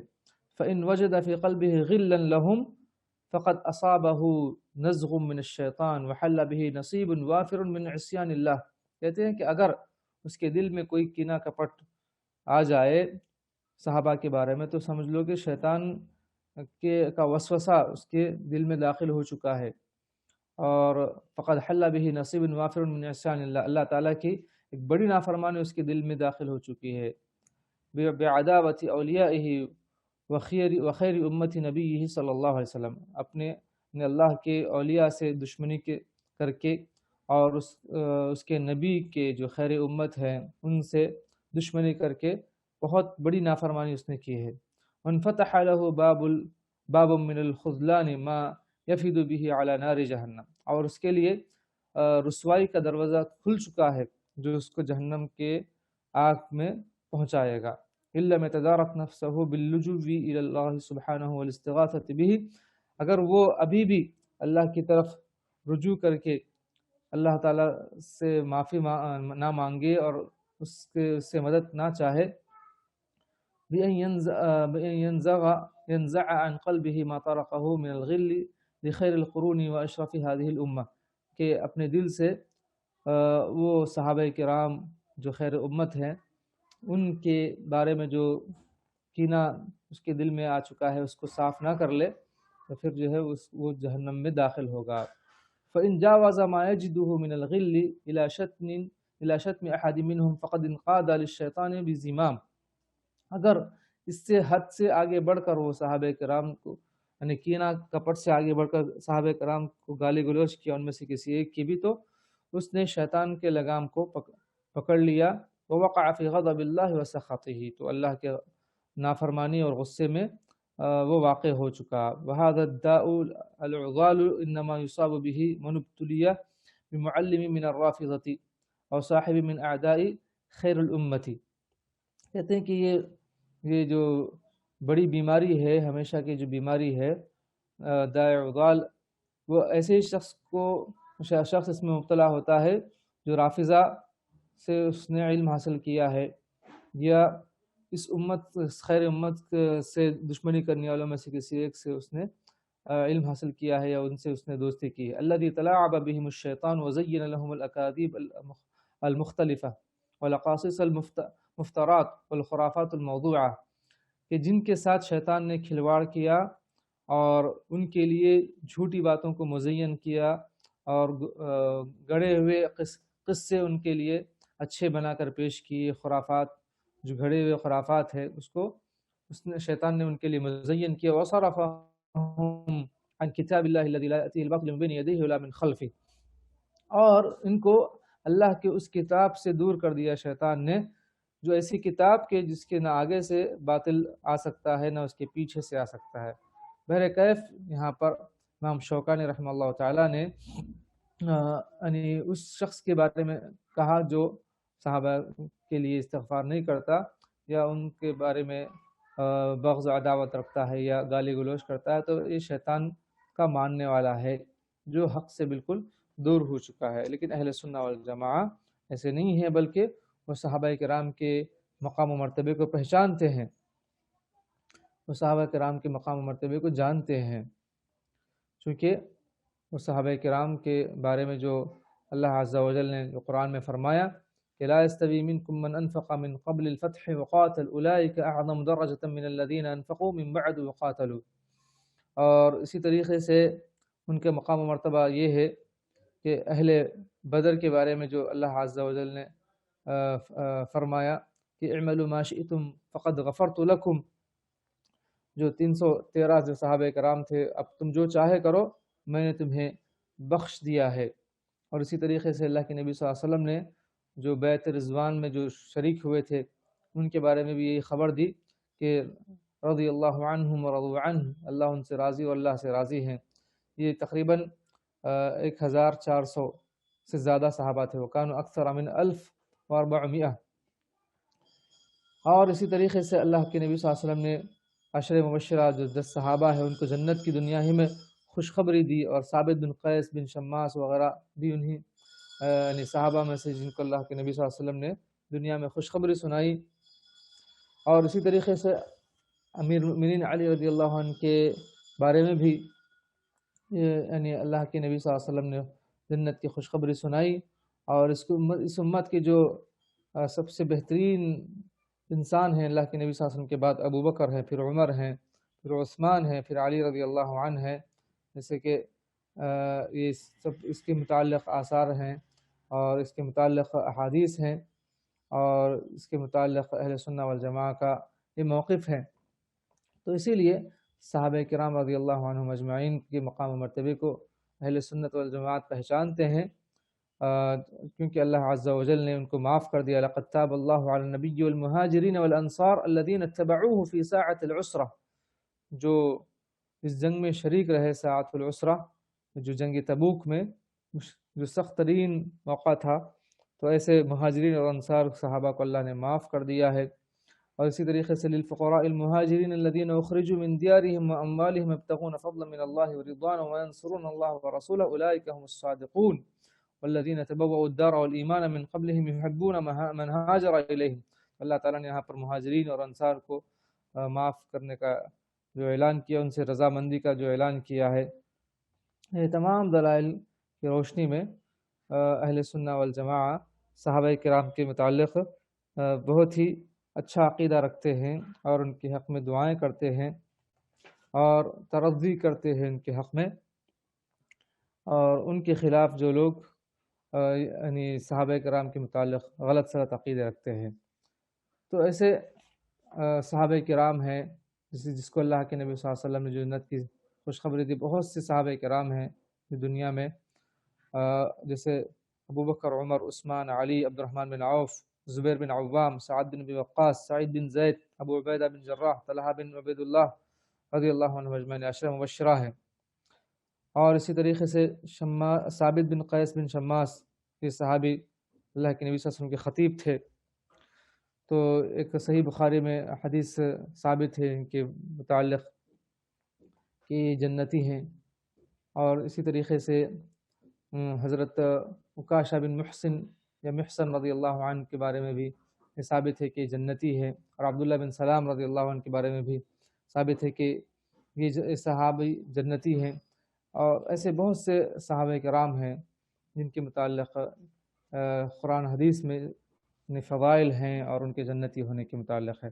تو یہ تمام چیزوں کو مد نظر رکھتے ہوئے اہل سنہ والجماعہ کہتے ہیں کہ صحابہ کرام کے بارے میں ہم اپنی زبانیں نہیں کھولیں گے اور ان کے حق میں ہم استغفار کریں گے.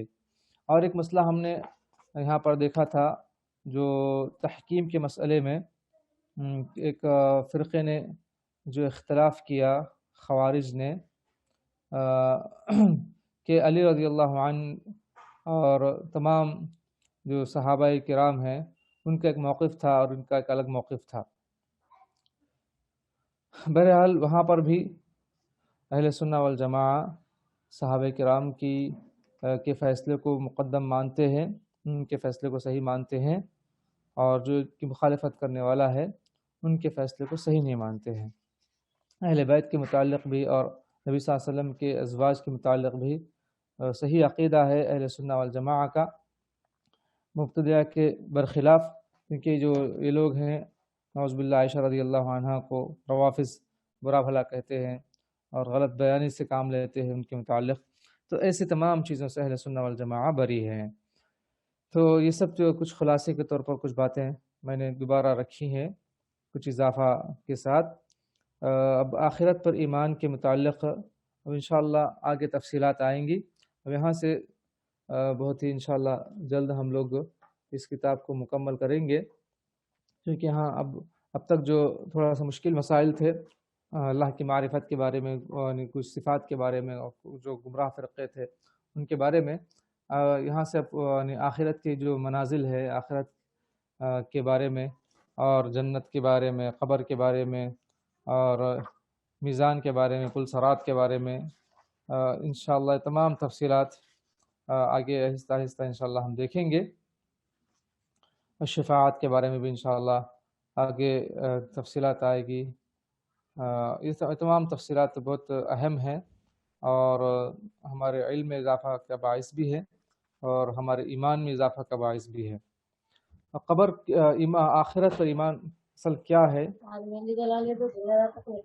تو کوئی گفتگو کر رہے ہیں شاید.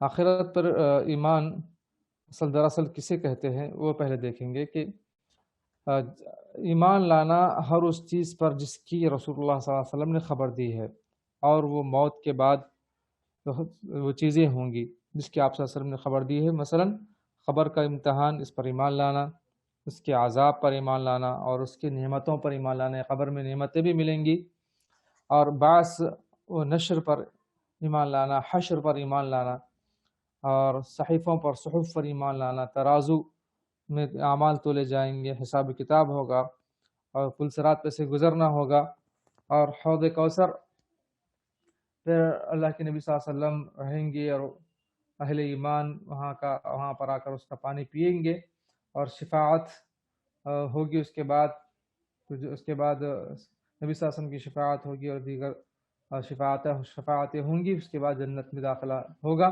اور احوال جنت کا دوزخ وغیرہ، ان تمام چیزوں پر جو اللہ تعالیٰ نے تیار کیے ہیں، جو ان کے اہل ہوں گی. تو مجمل اور مفصل دونوں طرح ایمان لائیں ان تمام باتوں پر. یعنی ہم نے تمام چیزیں تو نہیں دیکھی، لیکن ان تمام پر ہمارا یقین ہونا چاہیے. یہ آخرت پر ایمان کہلاتا ہے. آخرت پر ایمان میں تمام چیزیں داخل ہیں. اس کے بعد اب ایک چیز اس کی تفصیلات آ رہی ہیں. قبر کی آزمائش یا قبر کا امتحان. اس سلسلے میں کہ قبر کی آزمائش کیسے ہوگی، اور قبر کی نعمتیں اور قبر کے عذابات کیسے ہوں گے، یہ تمام تفصیلات آ رہی ہیں. اب ایک پڑھ کر قبر کی آزمائش کیا ہے، اسے پڑھ کر انشاءاللہ ہم عقیدے کا درس کا اختتام کرتے ہیں. اس کے بعد انشاءاللہ پھر حدیث پڑھیں گے. تو سوال نمبر 161 میں قبر کی آزمائش کے متعلق کہ قبر کے فتنے سے کیا مراد ہے. اور جیسے ہم دعا کرتے ہیں اللہم انی اعوذ بک من فتنۃ القبر، اے اللہ مجھے فتنہ قبر سے بچا لے. تو کیا مطلب ہے فتنہ قبر سے؟ اس سے مراد یہ کہ قبر کے اندر سوالات و جوابات ہوں گے. سوالات، قبر کے جوابات جو ہوں گے، فرشتے سوال کریں گے من ربک، ما دینک، من نبیک. یہ تمام جو سوالات ہوں گے، تمہارا دین کیا ہے، تمہارا رب کون ہے، تمہارا دین کیا ہے، تمہارا نبی کون ہے، اور کیسے تم نے نبی کی تصدیق کی. تمام جو سوالات ہوں گے، تو سوالات اور جوابات کو فتنہ قبر سے تعبیر کیا گیا ہے. اور اس سلسلے میں کئی احادیث ہیں کہ بے شک لوگ اپنے قبروں میں آزمائے جائیں گے. ہر آدمی سے پوچھا جائے گا کہ تیرا رب کون ہے، تیرا دین کیا ہے، اور تیرا نبی کون ہے. سورہ ابراہیم آیت نمبر 28-27 میں اللہ تعالیٰ فرماتے ہیں یثبت اللہ الذین آمنوا بالقول الثابت فی الحیاة الدنیا وفی الآخرہ، کہ اللہ تعالیٰ ایمان والوں کو بات یعنی کلمہ شہادت پر دنیا کی زندگی میں قائم رکھتا ہے، اور آخرت میں بھی یعنی قائم رکھے گا. تو پس مومن کہے گا میرا رب اللہ ہے. جب اس کے سوال ہوگا من رب کا، تو مومن کا جواب ہوگا میرا رب اللہ ہے، ربی اللہ. اور تیرا دین کیا ہے، سوال ہوگا تو جواب دے گا کہ دینی الاسلام، میرا دین اسلام ہے. اور تیرا نبی کون ہے، تو من نبی کا، تو جواب ہوگا کہ محمد صلی اللہ علیہ وسلم میرے رسول ہیں.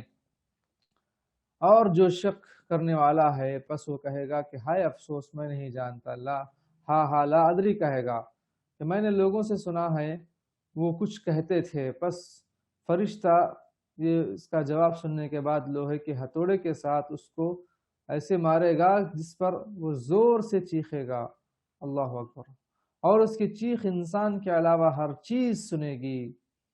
اللہ، اور اگر انسان اس کو سن لے تو بے ہوش ہو جائے. اللہ کے نبی صلی اللہ علیہ وسلم نے اس حدیث میں بیان فرمایا کہ ایسا جو جواب جب ملے گا، کافر کا جو جواب فرشتے سن کر اس کو ہتھوڑے سے جو ماریں گے، تو اس کی چیخ سے سارے لوگ سنیں گے، سارے چیزیں سنیں گی سوائے انسان کے. انسان اگر سن لے تو بے ہوش ہو جائے. یہ اتنی سخت سے سخت سزا ہوگی. اللہ کی پناہ ہم طلب کرتے ہیں. وفي الصحيحين من حديث البراء رضي الله عنه عن النبي صلى الله عليه وسلم قال في قوله يثبت الله الذين آمنوا بالقول الثابت في الحياة الدنيا نزلت في عذاب القبر. بخاری اور مسلم کے احادیث ہیں، اور ابھی جو ہم نے اردو میں جو تفصیلات پڑھی ہیں وہی تفصیلات اب احادیث کی روشنی میں بیان کی جا رہی ہیں کہ فرشتے جو آئیں گے اور جو سوالات کریں گے. کہ برا بن عازب رضی اللہ عنہ روایت کرتے ہیں اس آیت کہ یثبت اللہ الذین آمنوا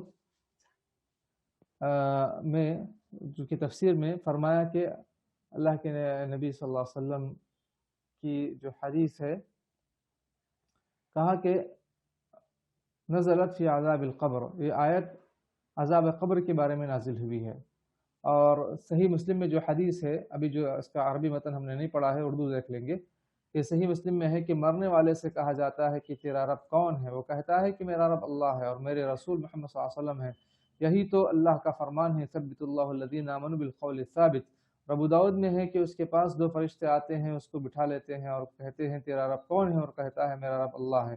وہ کہتے ہیں تیرا دین کیا ہے؟ کہتا ہے میرا دین اسلام ہے۔ وہ کہتے ہیں تو اس آدمی کے بارے میں کیا جانتا ہے جو تمہاری طرف بھیجا گیا؟ وہ کہتا ہے وہ تو اللہ کا رسول صلی اللہ علیہ وسلم ہے۔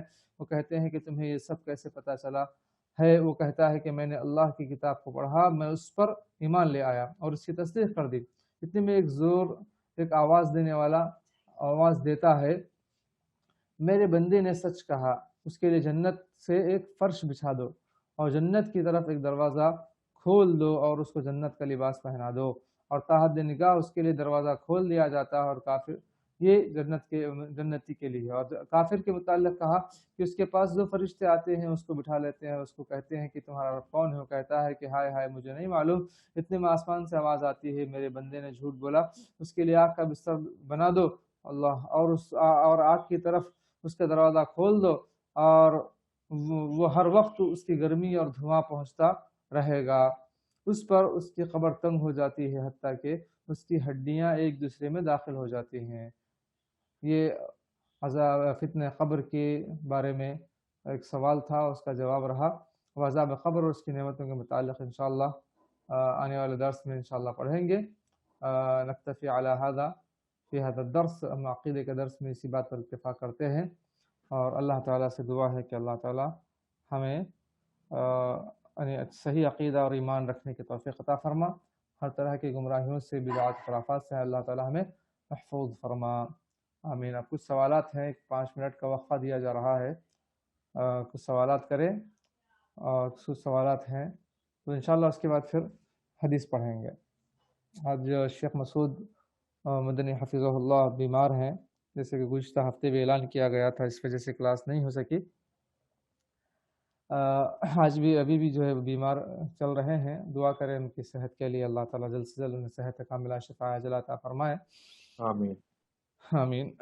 اور چونکہ انہیں کچھ بخار اس طرح کا ہو گیا، اس کی وجہ سے وہ ابھی سنبھل نہیں پائے، تو میں انشاءاللہ آپ کے ساتھ جڑا رہوں گا آخری درس تک، انشاءاللہ آخری وقت تک، جس میں انشاءاللہ ہم حدیث پڑھیں گے، کیونکہ آخری کلاس نہیں ہو سکی تھی، تو ایک موقع ہمیں بھی ہے کہ وہ آخری کلاس کو ہم اس کا جو بچا ہوا تھا اس کو ہم کمپلیٹ کر لیں گے۔ شاید آپ لوگ ماشاءاللہ اچھی طرح سمجھ چکے ہیں، کوئی سوال اب تک نہیں آیا ہے، جڑے رہیں انشاءاللہ۔ شیخ صاحب السلام علیکم۔ وعلیکم السلام ورحمۃ اللہ وبرکاتہ۔ شیخ خبر کے سوالات 4 ہوتے بول کے بعض علماء بولتے صحیح ہے یہ؟ جی وہ وہی بتایا نا میں ایک اور باتوں میں کہ تم کو کیسے معلوم کہ یہ تم جو کچھ تم نے کہا ہے تم کو کیسے معلوم؟ تو اس کا جواب ہوگا کہ قرأت کتاب اللہ، میں نے اللہ کی کتاب کو پڑھا، ہاں میں نے اس کو سمجھا، اور اس میں یہ پایا کہ اللہ کے نبی صلی اللہ علیہ وسلم کو، ان کی تعلیمات کو، یہ سب حدیث میں تفصیلات ہیں۔ جی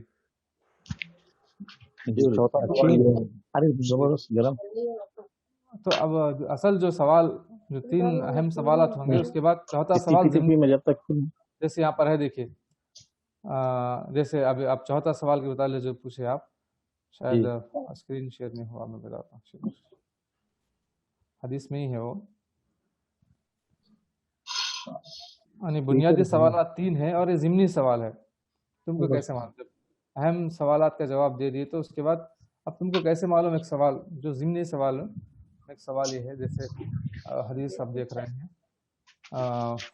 جب سوالات کا جواب دے دیں گے کہ فیقولان لہ من ربک، وہ پوچھیں گے کہ تمہارا رب کون ہے، فیقول ربی اللہ، وہ کہے گا کہ میرا رب اللہ ہے، فیقولان لہ ما دینک، وہ پوچھیں گے کہ تمہارا دین کیا ہے، فیقول دینی الاسلام، میرا دین اسلام ہے، فیقولان لہ، پھر وہ سوال کریں گے ما هذا الرجل الذي بعث فيكم، وہ کون سا آدمی ہے جو تم میں بھیجا گیا ہے؟ تو جواب ہوگا کہ ہوا رسول اللہ صلی اللہ علیہ وسلم، اللہ کے رسول صلی اللہ علیہ وسلم ہے۔ فیقولان لہ، پھر اس سے پوچھیں گے، چوتھا سوال دیکھیں، وما یدریک، تمہیں کیسے معلوم ہوا، تم کیسے جانتے ہو کہ یہ اللہ کا رسول ہے؟ تمہارے رب کے بارے میں تمہیں کیسے معلوم ہوا، تمہارے دین کے بارے میں کیسے معلوم ہوا، یہ رسول کے بارے میں تمہیں کیسے معلوم ہوا؟ فیقول، وہ جواب دے گا، قرأت کتاب اللہ تعالی، میں نے اللہ تعالیٰ کی کتاب کو پڑھا، فآمنت به، میں اس پر ایمان لے آیا، وصدقت، اور میں نے تصدیق کی، تو میں اللہ کی کتاب کو پڑھا اور ایمان لے آیا، اس کی تصدیق کی۔ تو اس کے بعد پھر فَيُنَادِي مُنَادٍ أَن قَدْ صَدَقَ عَبْدِي فَافْرِشُوهُ مِنَ الْجَنَّةِ وَافْتَحُوا لَهُ بَابًا إِلَى الْجَنَّةِ وَأَلْبَسُوهُ مِنَ الْجَنَّةِ وَيَفْصَحُ لَهُ مَدَّ بَصَرِهِ۔ تو یہ اللہ تعالیٰ کی طرف سے اعلانات ہوں گے کہ ایک اعلان کرنے والا اعلان کرے گا کہ میرے بندے کے لیے جنت کا بستر بچھا دو، کیونکہ اس نے سچ کہا، اور اس کے لیے جنت کی طرف ایک خبر سے جنت کی طرف ایک دروازہ کھول دو، اور جنت کا لباس پہنا دو، اور تا حد نگاہ خبر کو کشادہ کر دو۔ یہ اللہ کی طرف سے یہ دنیا ہی میں جنت خبر ہی میں یہ انعامات و اکرامات سے نوازا جائے گا۔ تو یہ چوتھا سوال، وما یدریک، تجھے کیسے پتا، تو اس کا جواب یہ دے گا۔ اور اس کے یعنی جو کافر سے جب سوالات ہوں گے تو کیا کہے گا؟ ہاں لا ادری، ہاں ہے میں نہیں جانتا، ہاں لا ادری الی ان قال، تو لوگ کہتے تھے بس لوگوں سے سنتا تھا لیکن میں یقین نہیں رکھتا تھا اس بات پر۔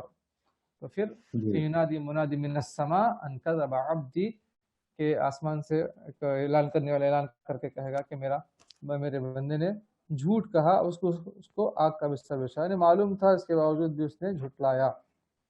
اور جہنم کی طرف دروازہ کھول دو، اور پھر تاکہ اس کی گرمی، اس کی لو اس تک پہنچتی رہے گی۔ فَيَضِيقُ عَلَيْهِ قَبْرُهُ حَتَّى تَخْتَلِفَ فِيهِ أَضْلَاعُهُ، تو ایسے کہ قبر تنگ ہو جائے گی، یہاں تک کہ اس کے پسلیاں ایک دوسرے میں مل جائیں گی۔ تو یہ اس حدیث کے اندر یہ جواب ہے۔ اللہ آسان کرے پہلی منزل خبر کے سوالات۔ آمین آمین، اللہ ہم سب کو آسان کرے۔ جزاک اللہ خیر۔ ایاکم احسن اللہ علیکم۔